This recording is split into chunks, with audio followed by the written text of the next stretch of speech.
You want power in your runs. There's two ways of getting more power in your runs and getting them horns back. We go through the horns. We're not behind the horns. 99% of the bull owners I see having problems with runs get behind the horns. They're back here.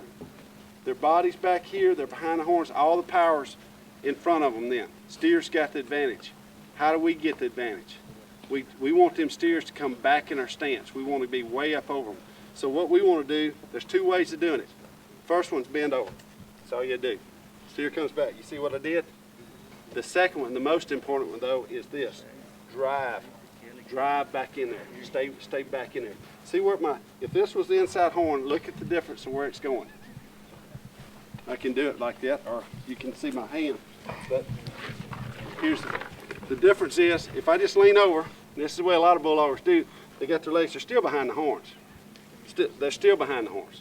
Now this, when I drive the cattle back in here, now I'm moving that steer. Look where the steer's going. Way back in my stance. Now I've got the upper hand now. I've got my weight over him, distributed over his horns. All I got to do is enjoy the ride. If he's a 3-second K, he's going to come over me. If he's a 5-second K, he's going to come over me. If he's like one of those steers that really pushed that flat horn steer there was no need to make a mistake on him. All you do is just take him, slide him on out. You saw what Wag did with him in the second run. He just slid him out, made him hit.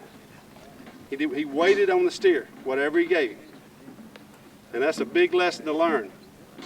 As good as Wag has been in the past, he'll tell you one of the hardest lessons he had to learn was how to win and how to take what the steers gave him instead of making up stuff, taking shortcuts. Is that correct?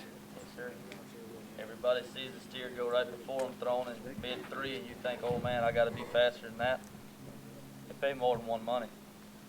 You got a steer that supposed to go out there and be short 4 on, go see your start, make the best run you can on your cow, you're gonna be successful with it. Okay, y'all hear that? And I'll tell you something else too, guys. There's not a clock out here. You ain't a stopwatch out here. We do it right. Hey, you can go out here and fumble around and do it wrong and be 3 right there in front of that chute. And they ain't one of my guys gonna go hoorah. They ain't none of my guys gonna say nothing. They ain't gonna get a clap.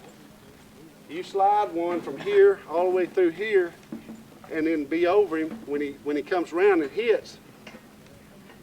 Everybody will holler for you. Some of the best runs that I can remember ever making at rodeos didn't win a dime. Some of my best runs that I ever made, because I drew steers that just weren't the kind of cattle you want to place on.